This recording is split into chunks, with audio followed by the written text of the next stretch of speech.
Good to meet you. Welcome to Family Features. You're on episode 4 here and proud class of 2004. And I like this feature because it's alum to alum. So That's welcome right. aboard. Yeah. Hey, thank you. Thank you. Likewise, I'm excited to be here. This is great. Thank you.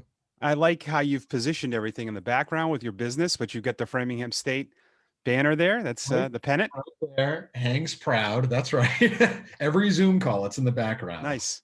I hope everyone knows what a pennant is, right? Yes, yes.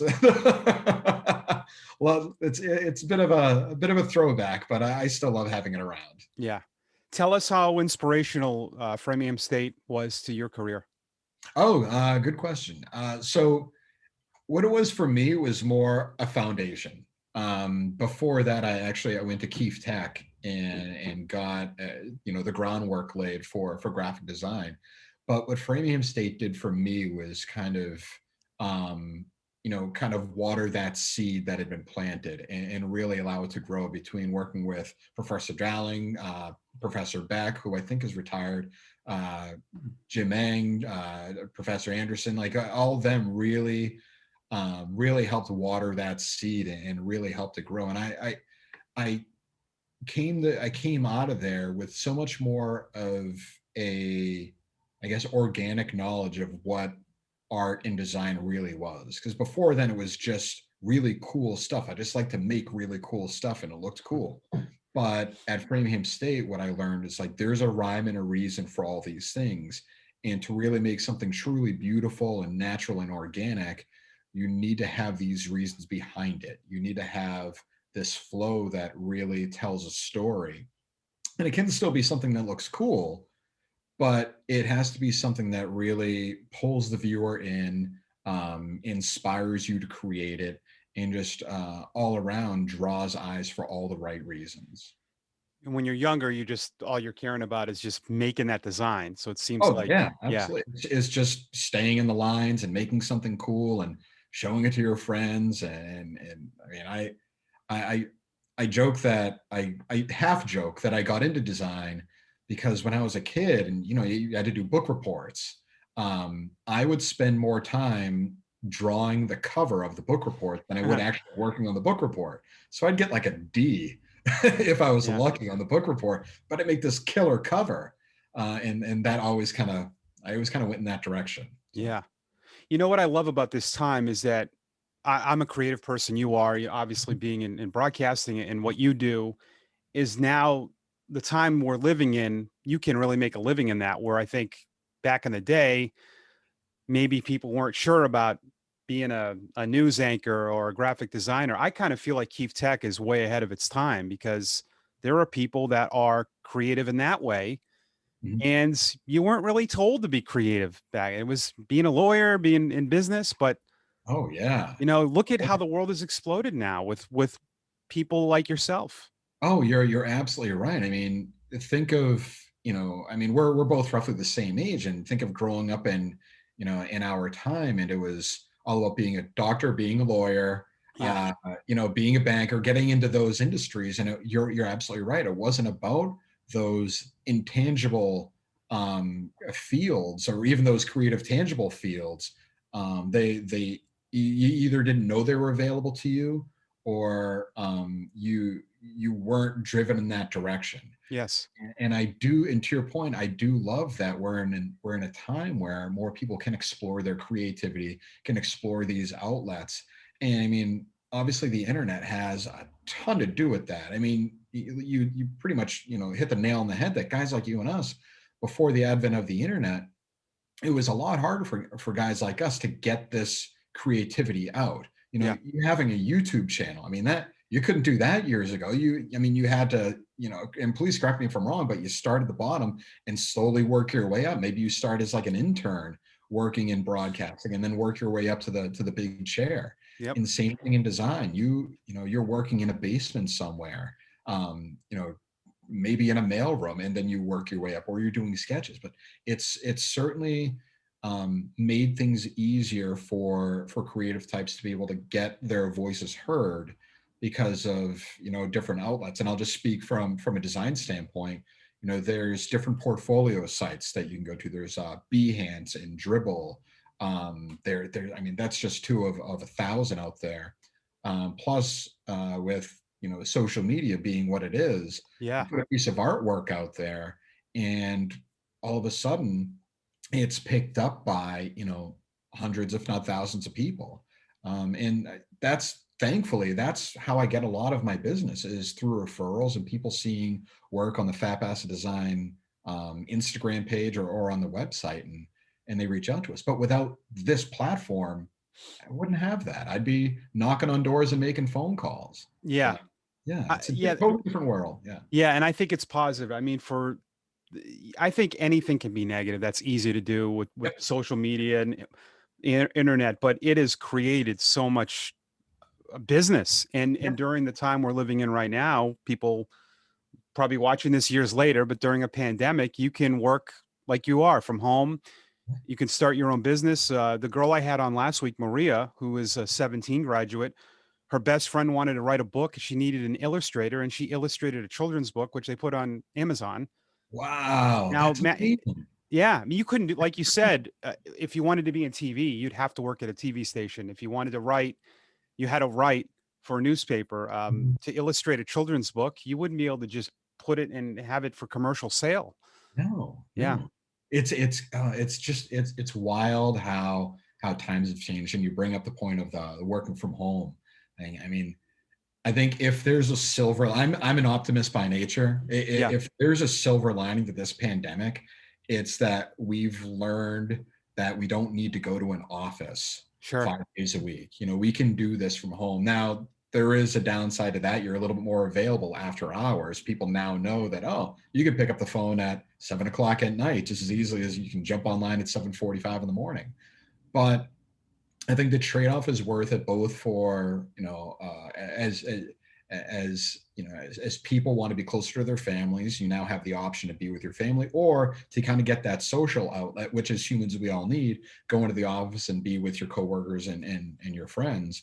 But from an environmental standpoint, there's less people on the road, cost savings for businesses, so they don't have to rent out these office spaces, cost savings for people so they don't have to pay for transportation to go in. There's Yeah. so many different ways you can go.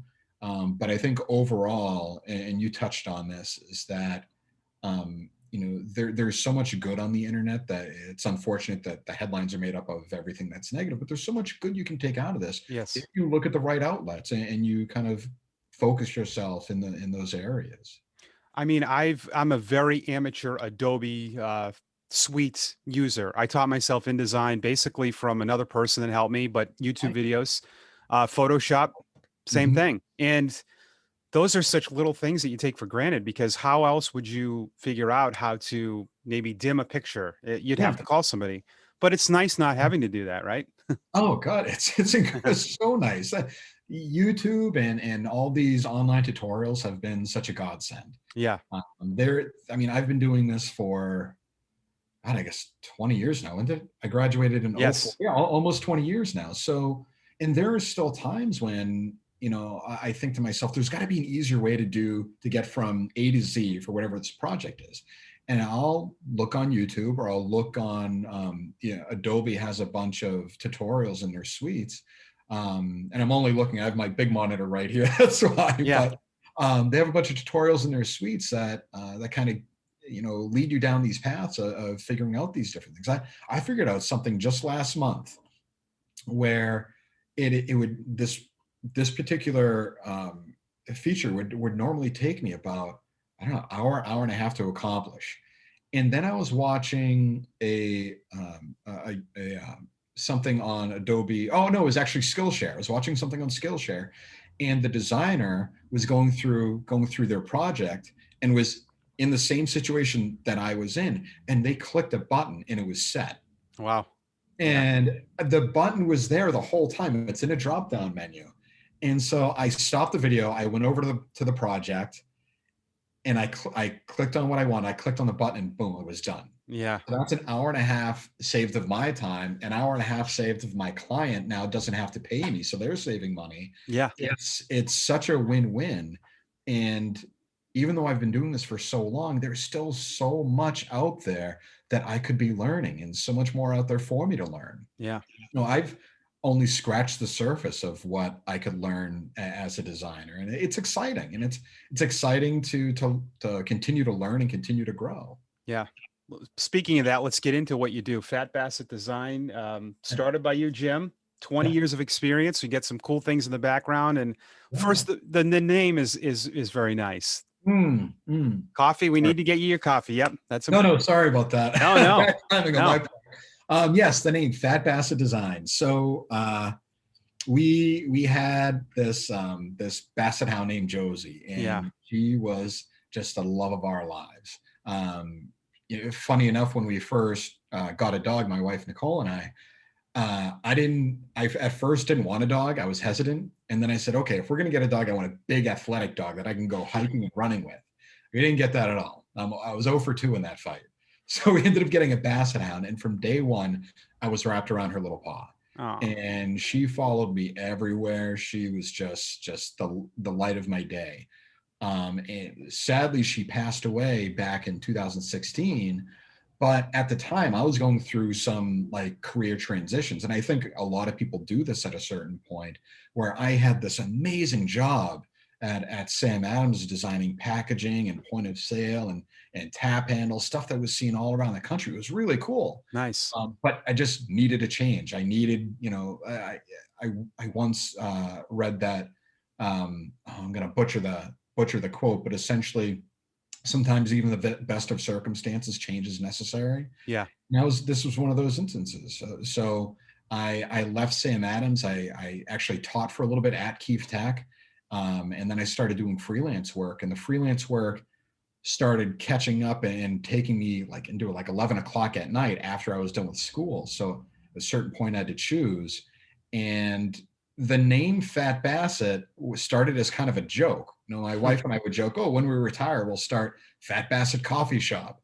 And then it kind of, when I started freelancing, it started to grow and I started getting more clients. And it's like, well, I need to start a business. That name just felt so natural. yeah, I've got this big fat Basset Hound by my side. We joke about the name. It's a little funny, a little, a little humbling, a little self-deprecating. It just made me laugh. It made me smile. And that's really what I want to do through my work, is make the clients excited and smile and kind of appreciate not only the process, but the end result that then helps their business grow. yeah. So the name came from my big fat Basset Hound Josie, and yeah, like I said, she passed away, but she kind of lives on through this company. Yeah. That's a very inspirational story too. When you're talking to clients and you're telling them about the name. Yeah. Oh, it's That's very, memorable too. That's yeah. that's the cool part. It's very memorable. Now, did you ever make a logo of her? Is she anywhere? Yeah. Yes, actually, there's a logo on the website, and I've got stickers here. So actually, I can show you this too. The coffee mug. Oh yeah, that's awesome. That's Yeah. our logo. The Yep. the big fat Basset Hound. I don't have it on any apparel or anything, but I'll Yeah. send you a bunch of stickers. Yeah. Nice. But that's essentially, we got stickers. We've got it on the website, on all of our social media channels. But that's it. That's a literal drawing of her. She was sitting out in our driveway one day, just looking at nothing. And I Yeah. just happened to take a picture of her, and it's actually hanging up on my wall. And it was way before I even thought of starting Fat Bassett. But I looked at that picture over and over again. I was like, that's just really cool. It's Yeah. just it makes up all the pillars of what make a good logo, and that it's memorable, it's timeless, it's appropriate, it's versatile. So I was like, well, why not do that? Yeah. It's there. It makes sense. And the cool thing about that is I see it all over the place now. And I'll send people stickers if they ask them, if they ask for them, and I see them on cars. I see them on like street signs, That's awesome. and I see them in breweries. And it's cool to think like, I didn't put them there. Somebody else thought of me and put it there. It's very humbling. Yeah. It's pretty We'll cool. we'll take them and we will definitely put them all Yeah, over the I'll alumni send you a office. bunch Yeah. of them. Sure. Yeah. It's interesting. My girlfriend has pit bulls, and I never, I've always been like the golden retriever type of dog, it sounds like you're similar, but I am so smitten by these pit bulls. They're two girls, and they are the sweetest dogs in the world. Oh, Like, yeah, it's like they where teach us lessons, right? oh, absolutely. I can't. I've lost count of the number of lessons I've learned from having dogs, and the Yeah, most of which is patience. yeah, And I think right after that is just being grateful. These yeah, dogs. You walk in the door after being outside from getting the mail, and you walk in, and it's like you've been gone for a year and a half. yeah, And I love that. It makes you really kind of appreciate and just be grateful. And it's easy to lose sight of that, but it's also good to get that little reminder. And yeah, you and I are like one and the same in that, maybe we weren't accepting of the idea of these dogs at first, yeah, but we certainly love them and appreciate them now, and probably can't see our lives without them. yeah. Yeah, the way the dogs look at me, it's like painful sometimes, you know? Oh God, it kills me when I can't look back when I'm leaving. Yeah, That's what I've learned. If I look back when I'm leaving, that they're coming with me yeah. because I can't take that look. So I have a loaded question for you Yep. because I I love creative people. I think in like sports people like musicians like athletes. I think it's just because we have creative things. So what goes through your mind of the process when you get I'm looking back at these cans. So someone approaches you. Do they give you a blueprint of what they want, or is it sometimes, hey, we need a logo? And how in the world do you start that process? No, that's a fair question. It's very you have to kind of be a psychologist. Okay. So what I do is I have a list of questions that I got to ask, and because you're right, it seems like it's just, oh, Mike, you need a logo? All right, yeah, I'll work something up. But it really gets more involved and more time consuming than just that. I'm If you were sure. going to ask me for a logo today, it would take me about 3 weeks to get back to you. And the reason is again, it's playing psychologist. I've got a 3-page questionnaire that I ask every prospective client, whether they're looking to have packaging designed or if they're looking to have a logo designed. And it just goes very in depth, all the way down to what do you want people to think when they see this? What are your objectives? And the objective could be, I want this to look more premium, or I want this to feel luxurious, or I want this to feel more handcrafted. So all of those adjectives, all of those words, all of those phrases, they all mean something to me in one way, shape, or form. If somebody, for instance, says this needs to be soft and approachable, then I know if it's for a logo, it shouldn't have any sharp edges, because Okay. sharp edges are very aggressive. Hmm. So little lessons like that you learn along the way, and going along the same line, if somebody says, I want something that's really fast and aggressive, well, I'm probably not going to use baby blue and a light purple. You're Gotcha. probably going Yeah. to use like some darker, more aggressive tones like blues, blacks, reds.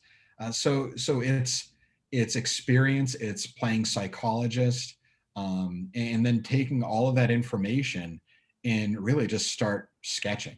And you're using all that information, you're sketching these different ideas, and a lot of them are just crap. And for any younger designers out there watching this, or even older, we all know that a lot of the stuff that we put down on paper at first is crap, because what you're doing is you're really flushing out every idea you have, every Gotcha. idea. Yeah. Yeah, and an exercise I like to do is anytime, like I give like I'll go to Framingham State once in a while. This is before the pandemic, and I'll speak to Professor Dowling's class. Exercise I like to do to get out ideas is you hold up a yellow triangle, a green square, and a red circle. And each one you hold up, you say, okay, here's a yellow triangle. You got 30 seconds to write down everything you think of when you see this. Huh. And you realize people will just write down slow down, stoplight, pyramid, things like it takes them 30 seconds. And then you kind of tell them, like, okay, you've gotten all the bad ideas out of your head. Now really dig deeper. Let your mind go. And if you're looking at a yellow triangle, you might just start thinking, after you get out all those bad ideas, after you went from, slow down, stoplight, pyramid, then you go Egypt, the Nile, Yeah. water, sand, sky, cloud, sun, moon, stars, Pluto, Mickey Mouse. And you just really start diving deeper. And that's what sketching is. It gets out all that crap, all those ideas, lets you focus on those objectives. So you go from there, then you pick out a few that you feel like have potential. You sketch out some rough drafts. Then you take that and you put it on the computer screen and you start building it on the computer. And as you're building these, you're looking at that questionnaire and you're looking at those objectives. And you say, okay, is this design following these objectives, following this roadmap that Mike told me that he wanted? He wanted it to look more premium, more luxurious. Do these concepts that I have on screen follow that? And if so, I keep going. If they don't, I scrap it and kind of start over. So you continue to build through there, and then I schedule a meeting with you and we go over the concepts. And it's kind of like the show Mad Men. Yeah. At that point, it's kind of like Mad Men. You walk into a room, or in this case here, and I pitch you the ideas. We're more than likely not smoking and drinking whiskey, but it's still you're still going through the creative process. And I pitch you these different ideas, and you say, Jim, I like this one, but I don't like that one. I like parts of this one, parts of that one. I love this one. And it's basically just one big collaboration. And it could be you love one of the ideas and we move forward right away, or it could be you like one of the ideas, but you see potential for changes. And then we start collaborating. And that's the thing you really got to stress in the design field is it's a collaboration. And similar to sports, there's a coach and a player. There's a collaboration between the two of how one feels like when they're hitting versus what they're doing with their mechanics. There is so much more involved with that where you need that team to be able to bounce ideas back and forth. Yeah, because the person, the company, they want something that's going to sell. Yes. Where maybe sometimes their vision is obviously different than yours, where you can present a side where, hey, this logo can do this. Yeah. Absolutely. You have to be open. Yeah. You absolutely have to be open. And one of the points you bring up is, the company having an idea. What I like to do is present three options.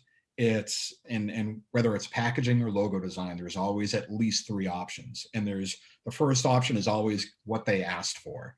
Kind of, this is, Mike, you said you wanted, Antonellis broadcasting with a big microphone above it. All right, here's option one. Yeah.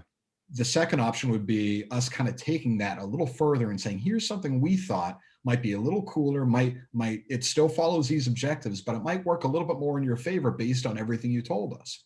And then option three is out of left field. And pardon the baseball, it is out of left field. It's something that you didn't expect. It's something that's just wild and crazy. And it's there as an option, but it's also there to make you think and to make you go, wow, I never thought of something like that.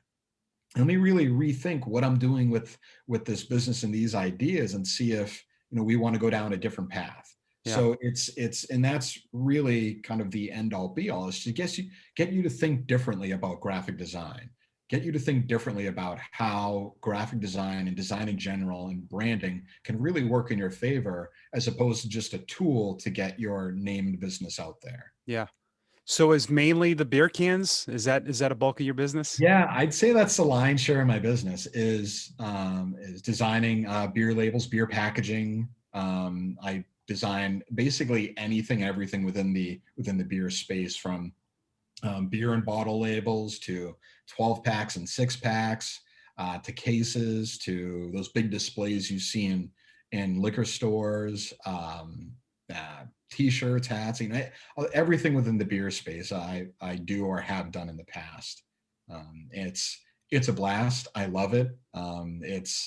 It started with working at Sam Adams, and then that foundation kind of carried over into what I'm doing now. And it's, beer people are good people. Yeah. And it's rare to find, a jerk in the beer industry.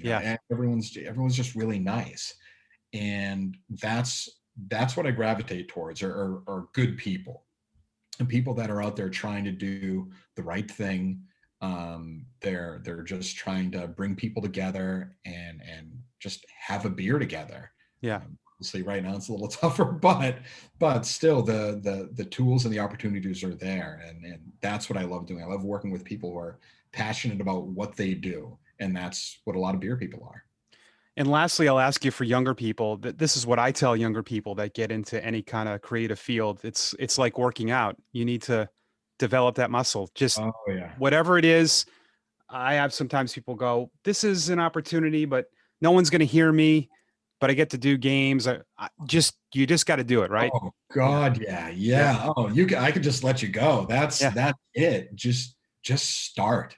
Just all you have the hardest thing to do is to start. Yeah. No matter what it is, the hardest thing to do is to actually get started. And you're right. You know you could start a YouTube or a podcast. We'll just say a podcast is an easy one. You can Yeah. start a podcast and no one could be listening, Yep. but you still do it. You go out there and you do it every day because sooner or later a person's going to listen. Then two, then five, then 20, and it's going to grow and it's going to grow. But it's not. You can't let it grow until you actually start. And something that I always keep in mind, I actually have it as a reminder on my to-do list, so I see it every day, is to remember the Chinese bamboo tree.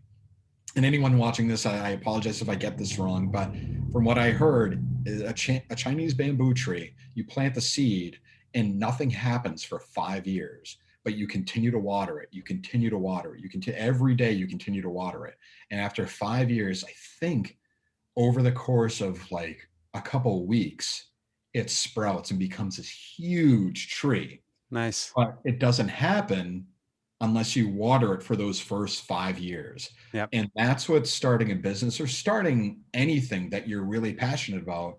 If you're an accountant right now and you secretly want to be a baker, well, you got to start baking at some point. You have to after work, you get home and start baking. And if you don't, it's never going to happen. And all you'll say is, "Oh, I wish I could have been." Just start, Yeah. find some time, turn off Netflix for an hour and a half, and start doing this. And if it's something you love, it'll come easy to you, and you'll get excited. If not, you move on to something else. But you have to just start. That's it. Perfect, Jim. That was awesome.